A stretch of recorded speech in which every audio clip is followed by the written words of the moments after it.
Good evening, viewers. Thank you very much. Welcome to Punchline Africa Television, broadcasting from the Political Command Center in headquarters in Africa. This is MATSANGA Africa Perspective. MATSANGA Africa Perspective brings you topics that touch Africa. What ails Africa? What kills Africa? Why is Africa always the talk of the day? What can we do to change our Africa? Are the problems self-inflicted? What do we do with problems that come from different areas? Ukraine, America, Britain, European Union, sanctions. We have quite a lot of things that take place on our continent of Africa that kill African economies. But one of the things that has caught our eye in this show, MATSANGA Africa Perspective, is none other than money laundering and the state of mafiadom that Africa seemed to be inheriting from the Italian mafias and now inheriting from Nigerians who are money laundering money, who are experts in money laundering. Something very funny has happened in the last 2 weeks or the last 2 years or 3 years. Several arrests have been made in Kenya. Several attempts, uncovered plots of manufacturing money. Money that Kenya is a hub of an economic activity for Africa. And if we have money being manufactured, laundered, we shall lose the value. Our show, therefore, looks at what value, what is it that we want to have as Africans? What can we protect? We want to protect Kenya. For those who hate us, you can hate us. You can go on hating us. You can even hate us up to the time Angel Gabriel comes to unite us. You can hate us up to in front of the Almighty God, who created all of us to speak. As investigative journalist, I have no fear. As a political scientist, I've studied the subject. I have no fear. I will tell the truth until I'm restored. If God calls me, that's it. But the question is, we have to help Africa. And Africa needs help. Our continent needs help. Without that, we have a problem. If we are going to keep quiet and sit and watch and see PLO Lumumba talking, oh, this is going on, that is going on, that is not enough. We are in trouble. We are under siege from external forces. We are under siege from internal forces. We are under siege from external traitor groups that mushroom in Africa to pretend to be capturing power. are we bewitched? Is this continent of Africa bewitched? In 2020, 3 Nigerians suspected to enjoy the high powers of political honchos in Nairobi helped to wire 25.6 billion shillings, which is $25.6 million,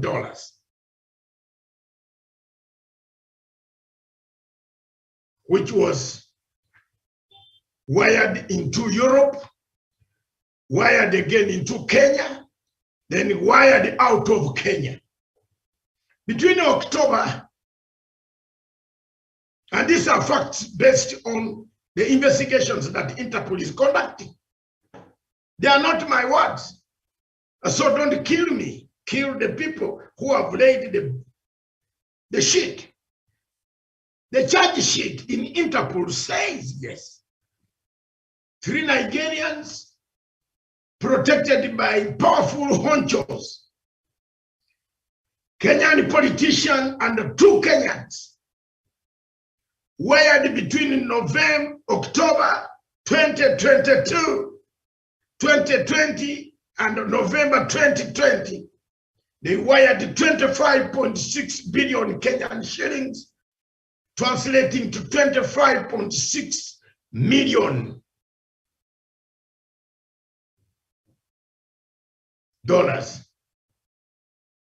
If my mathematics is good.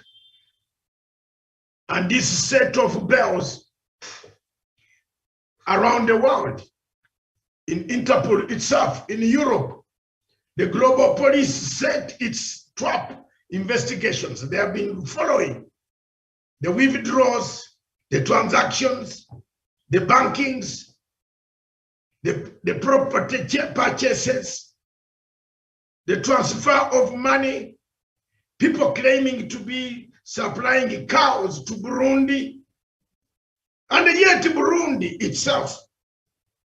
This tape will go around, and you challenge me if you want. Burundi itself has never received those cows and the meat. That is money laundering. It has become one of the biggest threats to the national security of the Republic of Kenya and national security of most African countries. Because money laundering, you can buy anybody you want. You can buy even mercenaries to come and kill the president, kill the ministers. Mercenaries come to overthrow governments. That is what laundering money can bring to your country. Are you one of those in Africa? And Interpol set up the bank statements that we have been provided for from Europe by European investigators in France, our investigators and investigators of Interpol.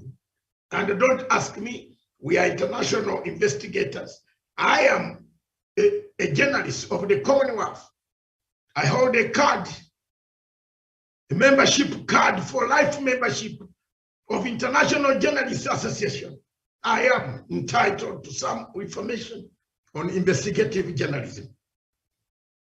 Investigators in Europe and the bank statements revealed a cross-continental operation that moved huge sums of dollars to Kenyan banks, wired them to multiple companies. I will name those companies.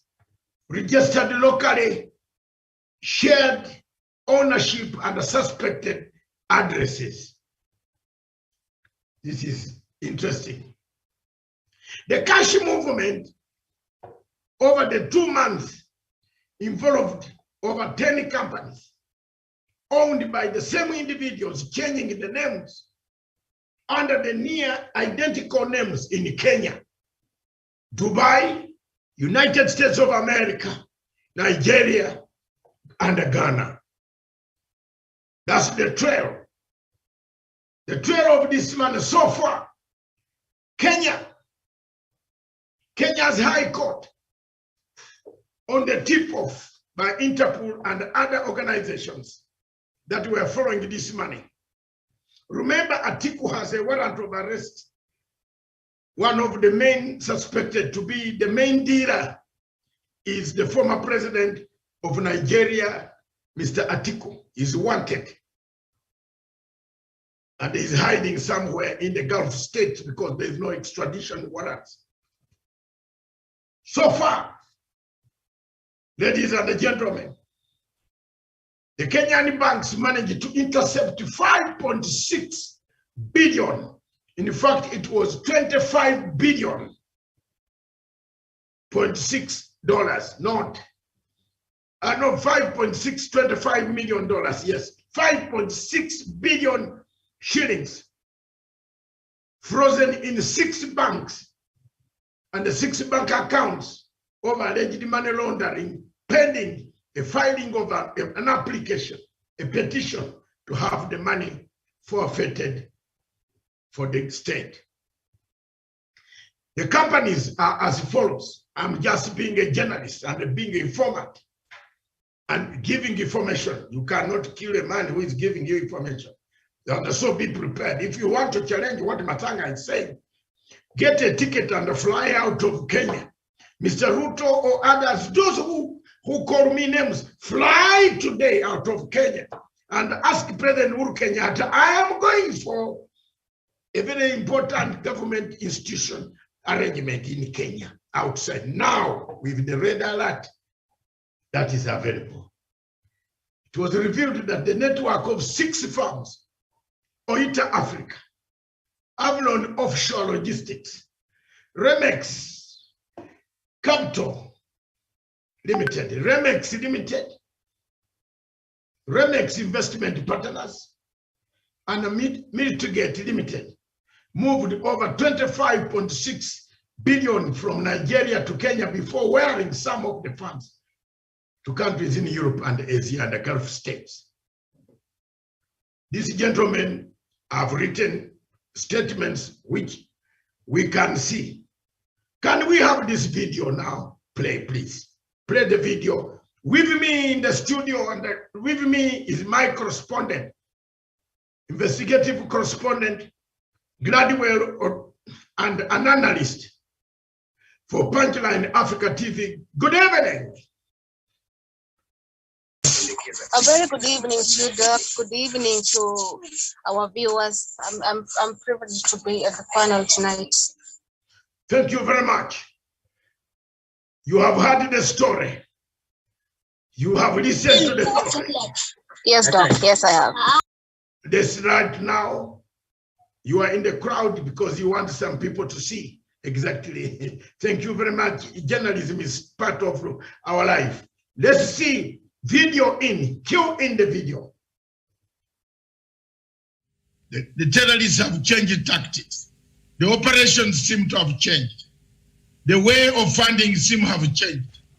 Who is funding the terrorists in Somalia? And 2, is the Somali government, is the government of Somalia. First of all, the video that is, the current video that touches the Nigerians. The money wired in Kenya, that one I'm coming later on. We want the current video. Are you ready? On cue? The terrorists have changed tactics. The operations seem to have changed. The way of funding seem to have changed. Who is funding the terrorists in Somalia? And 2, is the Somali government, is the government of Somalia turning against its friends, the people who came up to sacrifice their lives, to die for their sake, for the country to come back to normal diplomatic and to be recognized internationally. There must be somebody.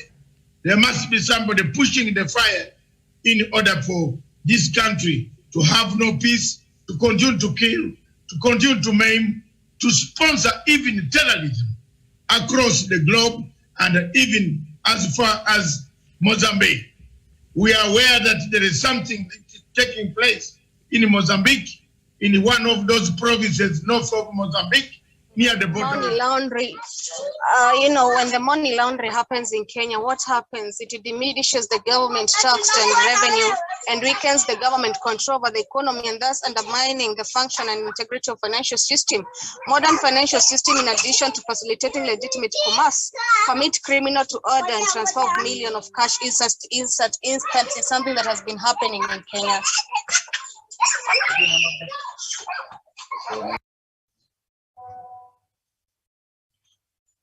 Yeah, you first of all, your background seems to be disruptive. Can you readjust yourself? Yes, sir. Yeah, gradually, as we prepare the video.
The terrorists have changed tactics. The operations seem to have changed. The way of funding seem to have changed. Who is funding the terrorists in Somalia? And two, is the Somali government, is the government of Somalia turning against its friends, the people who came up to sacrifice their lives? Thank you very much, viewers across the continent of Africa and the globe. Those watching this show, this is Punchline Africa Television. This is MATSANGA Africa Perspective. MATSANGA Africa Perspective seeks to find solutions for Africa. What ails Africa? What kills Africa? What kills our continent? Our continent is endowed with quite a lot of everything, from human beings, very good ones across the world. What has killed us? What has bewitched us? One of the factors that has brought us a stagnation is none other than money laundering. As I have explained in the background, in the opening remarks, 3 Nigerians wired money, 25.6 billion, protected by a powerful politician in Kenya, who is being investigated by Interpol. Let's listen to the story.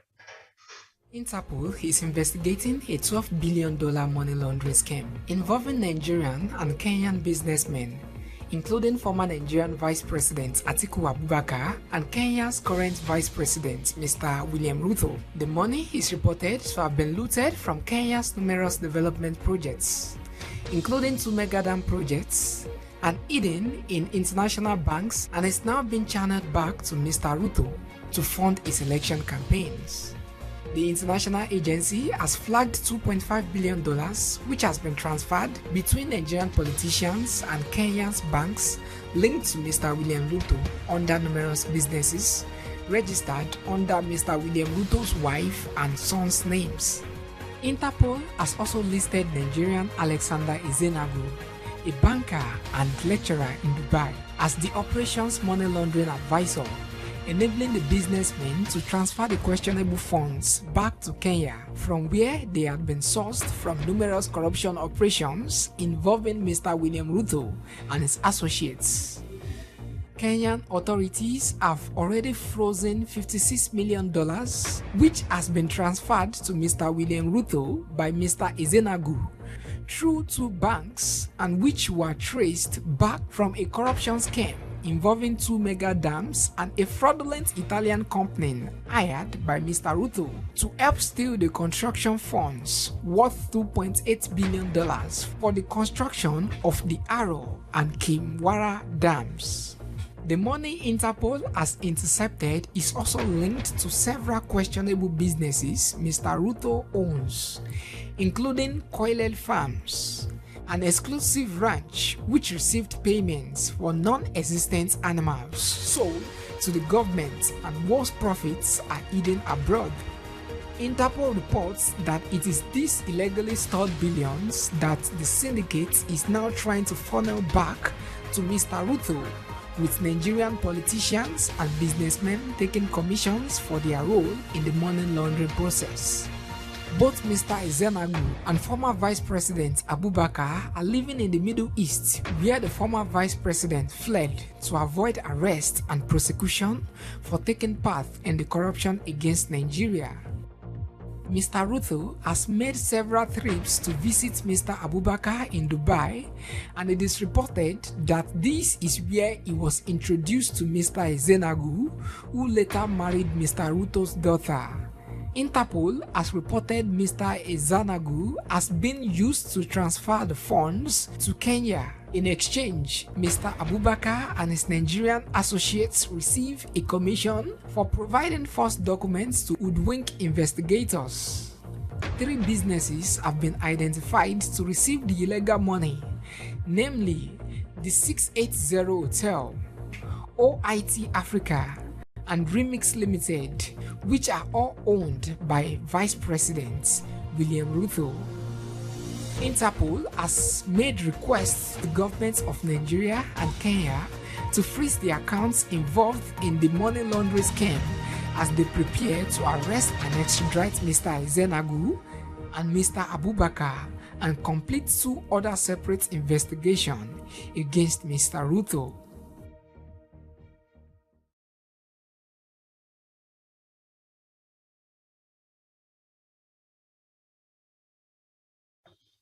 Thank you very much, viewers. These are some of the facts we managed to pluck out from our contacts in Paris, those who are following the case. And we believe that when the case concludes, the truth will come out. One of the problems that we find ourselves in Kenya is when you do something which has got. If you ask somebody in Kenya, if you say there is no money that was frozen, then what have they frozen in Kenya? And whose money is it in Kenya that has been frozen? The other time we saw gold, which is fake. They said there was gold, they took the gold. Where is it? Is it in Kenya? Not in Kenya. So the 5.6 billion that was frozen, whose money is it? So if it is not the same story, that as journalists in Africa, we must be open and tell the truth, because we are not going to be harassed here, intimidated. People intimidate journalists in Africa. But the truth must come out. Even Panorama in BBC does the same. Then the truth must be found out by the police. Is it all right or not all right? Our role as journalists is to say, is this money, okay, 5.6 billion, whose money is it that has been frozen? Joining us from the headquarters, wherever she are on investigative mission, Nandan Gladwell Kiraku. Good evening, Gladwell. A very good evening to you, Doc. Good evening, good morning, good afternoon to our viewers, depending on where you're tuned from. Whose money is it? Doc, to be sincere, I'm also about this money. This is the Kenyan money. These are the people's money. The money people have been sweating to have. The money that actually mostly we can't see development in the counties because this money are being pocketed into people's pockets. These are the money that the Kenyans. There's some noise coming. There's some noise coming from. Can you hear me now? We hear you, but there's some noise coming from I don't know where. Yeah, it's outside. There are kids outside. Yeah, that's what I'm saying. This is the money that Kenyans wake up. Some stray from 5 and they go hungry to stray for their families. And these are the money that is being used by some people to benefit their well-being and to benefit. And actually, this is also the same money the Kenyans are struggling and sweating for, yet others actually having the privilege to use it in and day out and actually to improve their lives. So this is the Kenyan money. This is also our taxes. This is the money that we need in our pockets back. You need the money in the pockets back. Freedom, freedom. Isaac watching from the coastal region of Biafra. So the president, the tell Kenyan president to impress on his friends Britain. Yes, but tell also these guys who have stolen money, who have taken money, who are wearing, creating a very bad name here. You see, one of the problems that we have as Africans is we have a problem here. We spoil everything that is very good in the world. For example, it is very bad manners for me to go to Dubai. I don't go there. Why? I don't like going there. Not because I cannot go there, but I feel so offended as an African to go to Dubai. When you reach immigration, they separate you from your fellow African. They tell you Nigerians passport pass here. The rest of you African from Kenya, from Uganda, from where, pass there. These are some of the things that have made me to avoid some areas, because I would quarrel with immigration officers to have Nigerians segregated in Dubai. Why? Because of fraudulent activities. These are the activities that have killed us also. As much as we want to blame outsiders, we must blame ourselves first. You look at the behavior. My Ugandan people, we used to go to Dubai without visa from Uganda. But there were women who went there, started wearing miniskirts. Gradual miniskirts that show the thighs, that show their inner panties. And the Arabs don't like that. They started doing business, that yashara, what we could call that business, which, because it is still daytime and the children are on the TV, they could be hearing. I could tell you, Dubai put a visa on us. The same happened in Britain. When some of us went to United Kingdom in 1980s, there was no visa. Once you are in Commonwealth, you enter Britain, you come out and go home. There was no visa. But people started fraudulently obtaining this, obtaining that. In 1991, visas started for Africans. I remember the last Ugandan who came without a visa was my son, Ephraim, whom the Red Cross had located because he did not have, there was nobody who could touch him except the Red Cross. He was located, traced. There's a tracing department of Red Cross brought him on the 31st of April, 1991. That was the last time Ugandans, she is the last man, Ugandan, who entered with that plane. When I went to the airport to identify my son, the immigration officer just gave me the son and said, here you are. This is your son. We have been told by the Red Cross to hand him over to you. That was the last person around there, that plane that took Ugandans from Nairobi from Entebbe, Nairobi.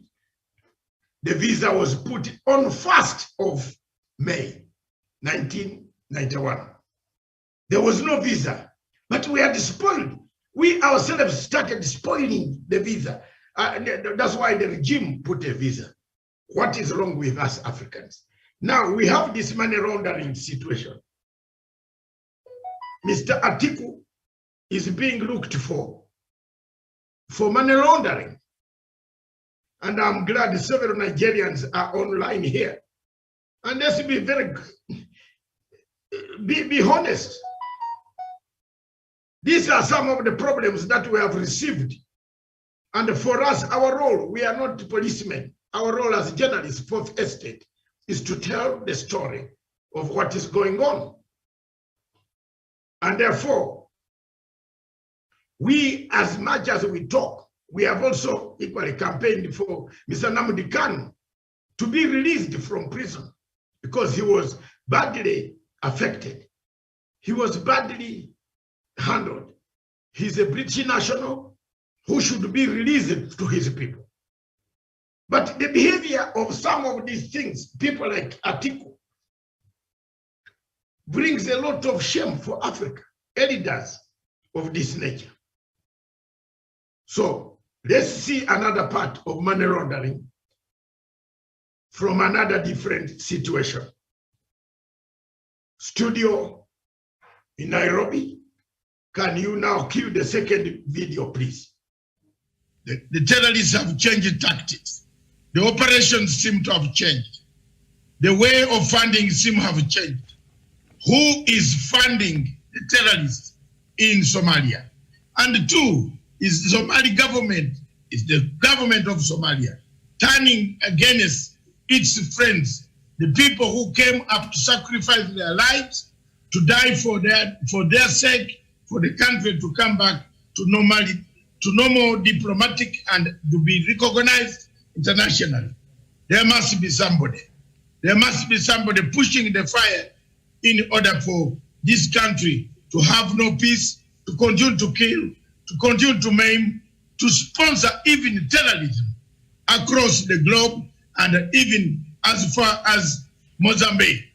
We are aware that there is something that is taking place in Mozambique, in one of those provinces north of Mozambique, near the border with Tanzania. Who is sponsoring this type of terrorism on the East African coast? I think we have the answer. 2 weeks to 3 weeks ago, we intercepted evidence, serious evidence, coming out which Mogadishu denied and said it doesn't have anything of that nature. But now it looks like this evidence is not going away, Miriam. Mm-hmm. Are you hearing me? Yes. This evidence is not going away. The members of parliament and the opposition parties have written to the speakers of both the House, upper house and the lower house in Mogadishu, telling them that there is something wrong with their intelligence system called NISA. The National Intelligence Service Agency is the one responsible for sponsoring and diverging information to the terrorist group. They gather information of operations from the sister countries that are helping them, and they send it to the terrorists to go and kill Kenyans and the Ugandans and other people who are based in Mogadishu. This was intercepted, it was publicized worldwide, and now I would like to call the studio, wherever you are, just to put on that tape. It is not us talking it, it's not us talking about it. Then we come back, we name the countries that are sponsoring Somalia government to sponsor terrorism, that are not condemning the acts of terrorism against the frontline states. Let's see the video. التنظيم القطري كان لزاما أن نذكر الإرهاب، فهو توأم ولا يمكن أن تذكر إحداهما من دون الآخر. في الصومال بالذات لعبت قطر دور في دعم حركة الشباب الإرهابية التي هي فرع تنظيم القاعدة منذ أن أنشئ منذ عام 2004.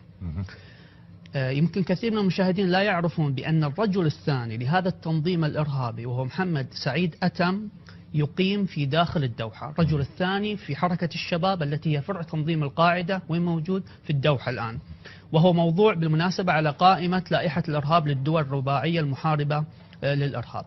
وصول قطر إلى داخل القيادة السياسية الصومالية هو ما جعل قطر يسيطر على الوضع. محمد ياسين أو عفوا فهد ياسين كان مراسل لقناة الجزيرة في الصومال، واستطاع أن يصل إلى أن يكون حاليا الآن رئيس وكالة الاستخبارات والأمن القومي في داخل الصومال، بفضل المال الحرام وبفضل الرشاوى التي دفعتها قطر في العبث في داخل السياسة الصومالية. وكلنا يعرف العلاقة بين السياسة الصومالية أو القادة السياسيين هناك وبين الدوحة واللقاءات التي تحدث بينهم، وبالتالي كل دعم حركة الشباب من تسليح ومن تدريب ومن إيواء ومن تكفل بكل ما يحتاجون له يصل من خلال الدوحة، لأنها ملتزمة أساسا بدعم تنظيم القاعدة وفروعه أينما وجدوا أينما كانوا.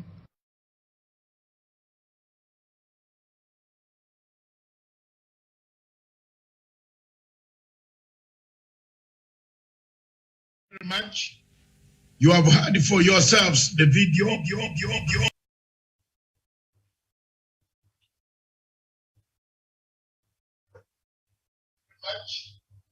have heard for yourselves the video.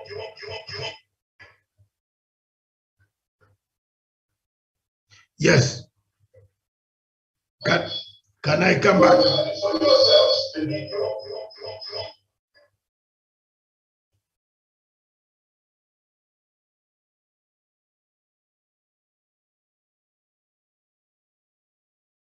Steven.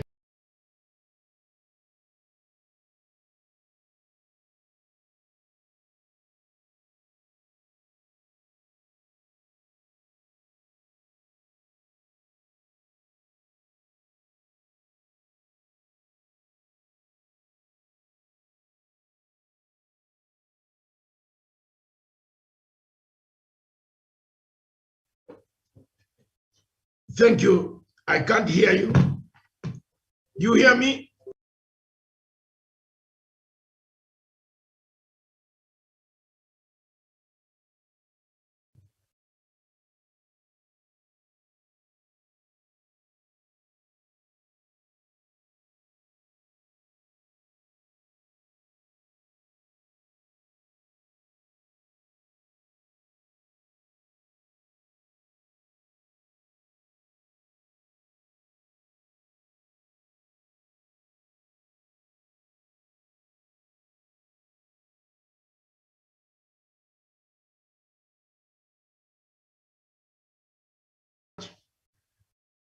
Are you hearing me?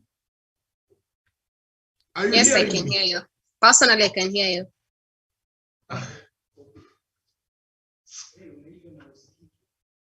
Thank you very much, viewers. You have seen the two videos, and you have seen how it is very risky, and how risky it is, and how it becomes very risky when you have money being laundered, money being pushed around the region of Africa. The chances of money landing in the hands of terrorism and terrorists are high. Is it the time, therefore, for us to sit down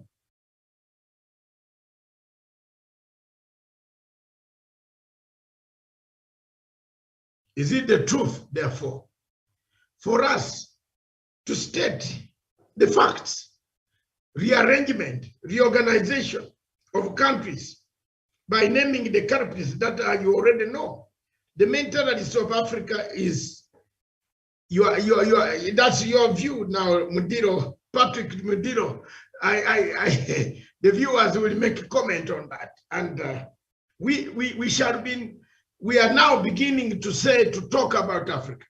But if you talk about Africa without being honest, without telling the people where the money, what is going on, who is funding terrorism on African continent, you can see for yourself.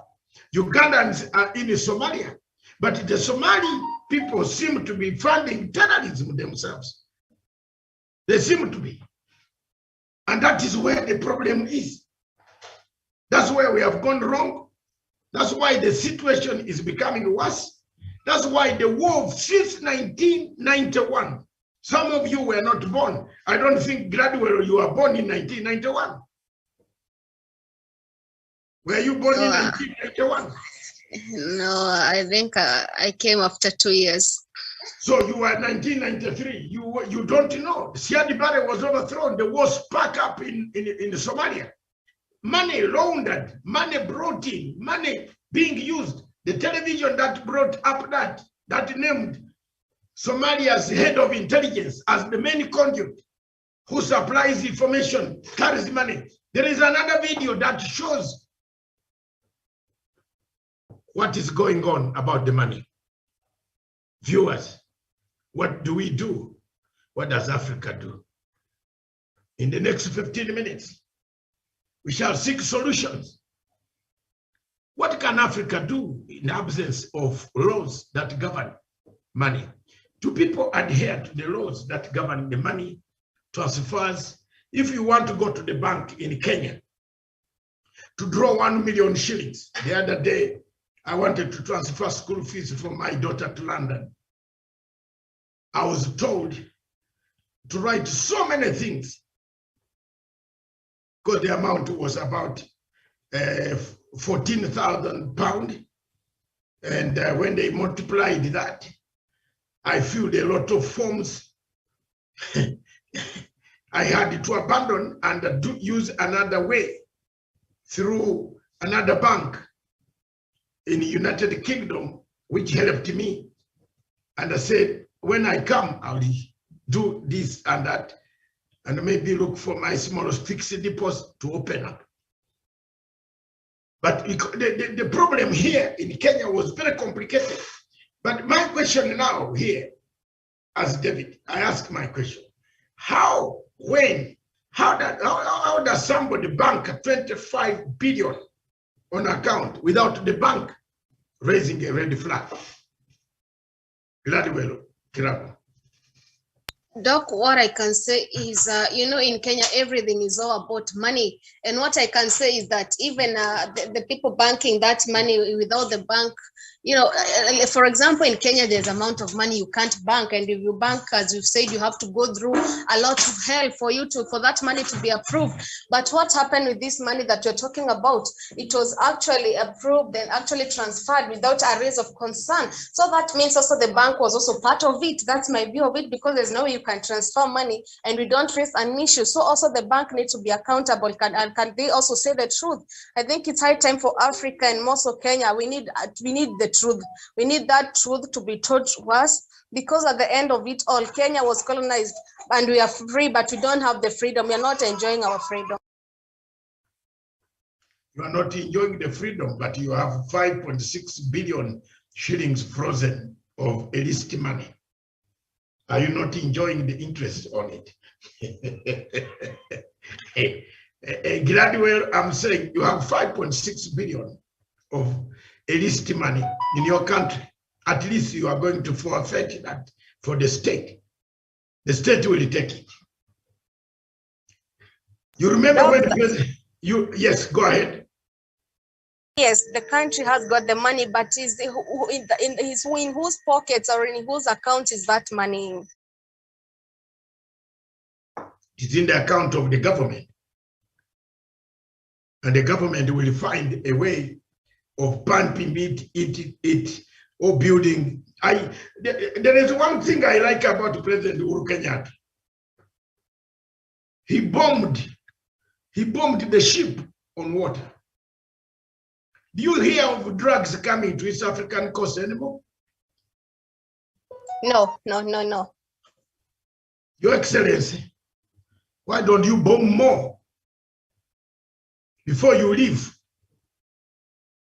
Before you leave, you have the authority. You are leaving us in the hands of a state where everybody is a broker. Somebody is brokering money to come into this economy and call it, he wants to create an economy here of bottom up or bottom down. I don't know. I have never seen an economy. I've read the books of Adam Smith, Max Weber, the best economist in the world. I have never seen anything called bottom-up economy. I have only seen top trickling down economy. The money comes from the government sent to developed in the states, nations. Like California gets money from the central government, collects its own taxes. encouraged to collect taxes from markets, use it to build more markets. Here we are being told that we have got to uproot the whole system by bringing economy. President Kenyatta got wind of what was happening and blew up that ship you see on the video screen. Since then, since the president blew that ship, no drugs come on the East African coast. We are happy.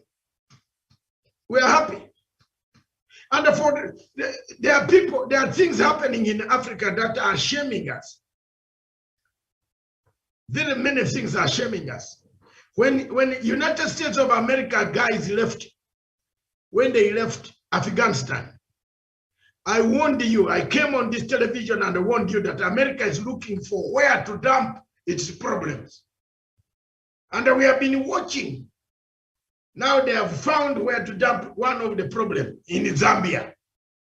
They have dumped their embassy and have opened the full inside.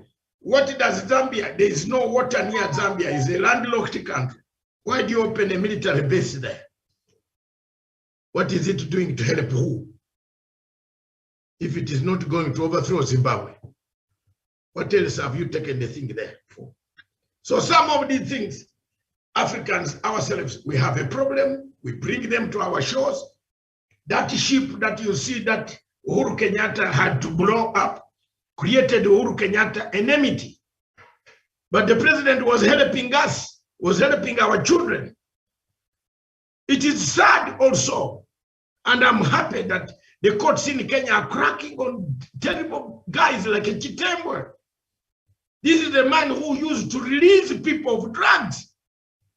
You remember how much drug, how many people have died through guns, gunshot wounds, bullets, killed each other at the coast for how many years? Over 30 years. One family or two families have tortured the coast from Lamu up to Kwale. How many people have died? Very many people have lost their lives.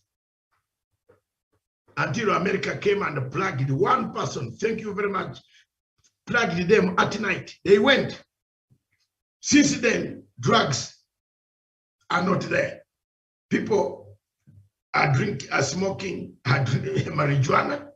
I'm told it cures some disease. Are you aware of that, graduate? I heard so doc, but I'm not sure about it. Can I ask, have you ever smoked? No, I've never. Will you ever try? No, I'll never try.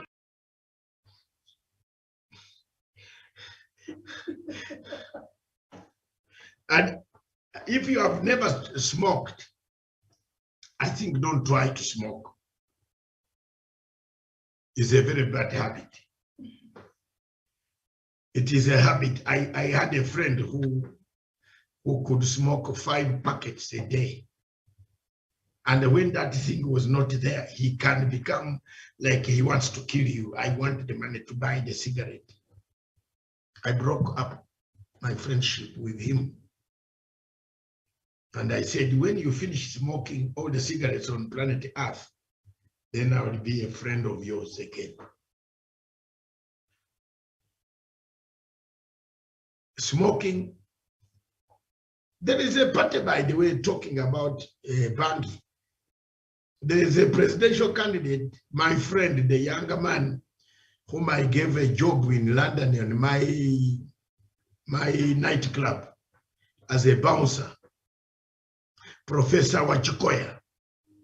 He knows very well that he is grateful to me. He rang me this morning and said he's standing for presidency, and that he gives the courtesy to me for having pulled him from Camden Cemetery, where he used to dig graves. And I said, for me to see an African man digging graves in Camden to bury whites is an abomination. I went to him, I said, hey, you come from Kenya, I know you. You used to be a policeman, a very senior inspector in the Kenyan police. But you are here now. Can you do some security work at my nightclub as a bouncer? Come, I will pay you 250 pounds per week. Okikoya came. This is a live story. You can ask him. And he has said I should go and address his rally.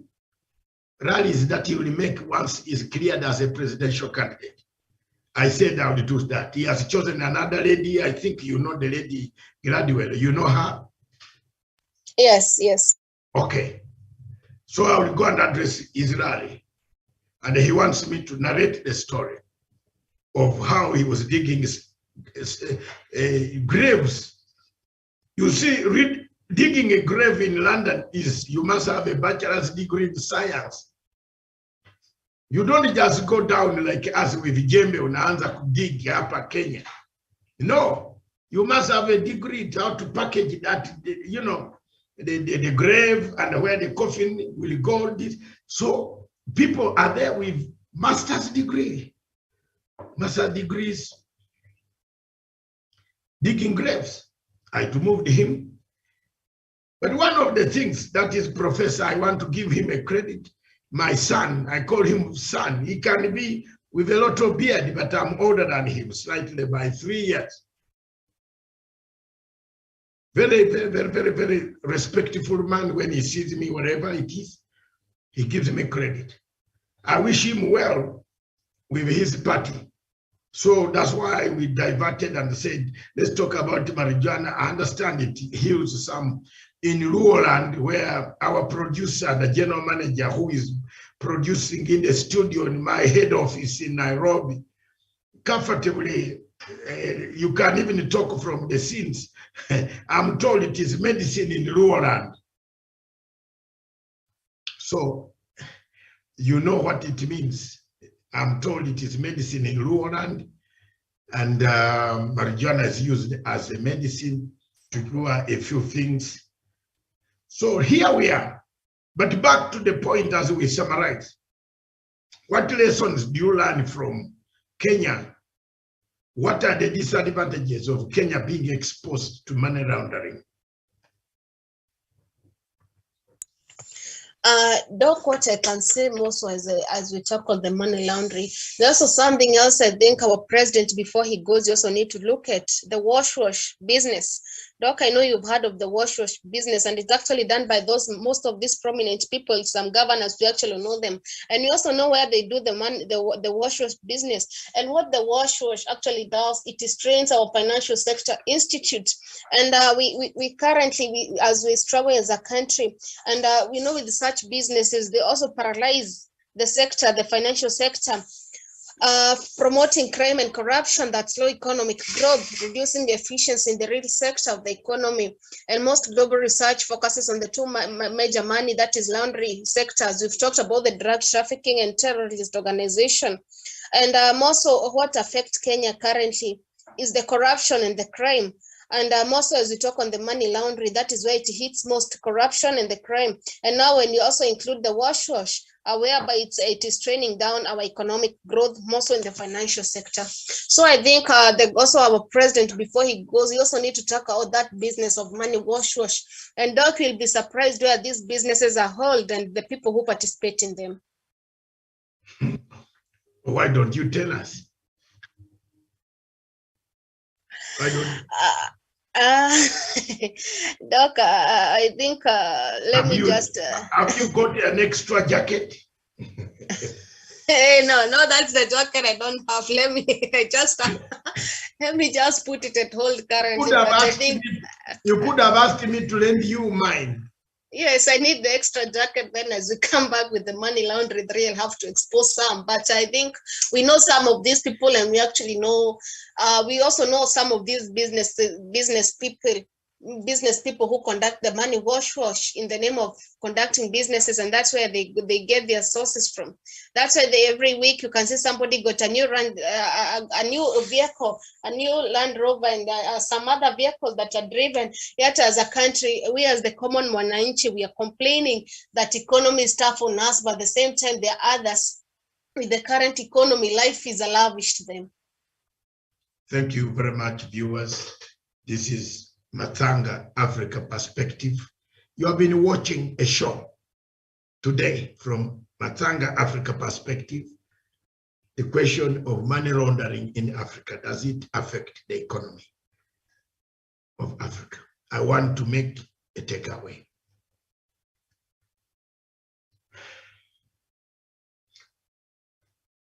Across Africa, many countries grapple to make the economy work. Since independence, the first country in Africa 66 years ago, we have struggled, strived, we continue to strive to make Africa work. But what makes us break all the time is the lack of unity of purpose. African countries have failed to unite. African countries have failed to recognize that an integrated Africa, an Africa without boundaries, an Africa without borders will kill the crime that we see today. What makes crime so paramount in Africa? What makes a human being carry 25.6 billion worth of Kenya shillings and dump it into the market? And the economy of one of the African countries is about that annually, or twice, or some of the countries in Africa don't have even $1 billion. But what makes people, human beings, do these actions or commit these crimes? Sorry, is because we as Africans, excuse me, as Africans, sorry, we forget the cardinal call, the cardinal call of unity. The unity that our founding fathers, Kwame Nkrumah, Sekou Toure, Haile Selassie, Nyerere, Obote, Jomo Kenyatta, Amira Kabura, Emperor Haile Selassie, Patrice Lumumba died for. He wanted an integrated Africa. Without an integrated Africa, we might not be able to fight this crime. This crime is cross-border crime. But because we are putting borders, people strive to block, people strive to cross the borders. Take, for instance, Kenya. It was stopped from going to Dubai because people, not because the airline does not fly, but because our friends from Nigeria had a lot of, during COVID days, come to Kenya, buy the pass certificates, and they end up, when they are positive, and therefore, the Dubai authorities had to close. We lost business for almost a month or 2 months. We kill ourselves every time. So, what can we do to stop money laundering on the continent of Africa? What can we do to make sure that Africa survives without money laundering? One, to put laws that stop huge transfers of money. Two, to do only one word. Even putting laws might not manage. Africa needs a renaissance. Thank you. Africa needs a renaissance. Thank you. And thank you again. Africa needs a renaissance, a rebirth. just like Europe did, a renaissance, a rebirth. We need a new Africa, an Africa of new ideas, an Africa with new direction and destiny. Thank you.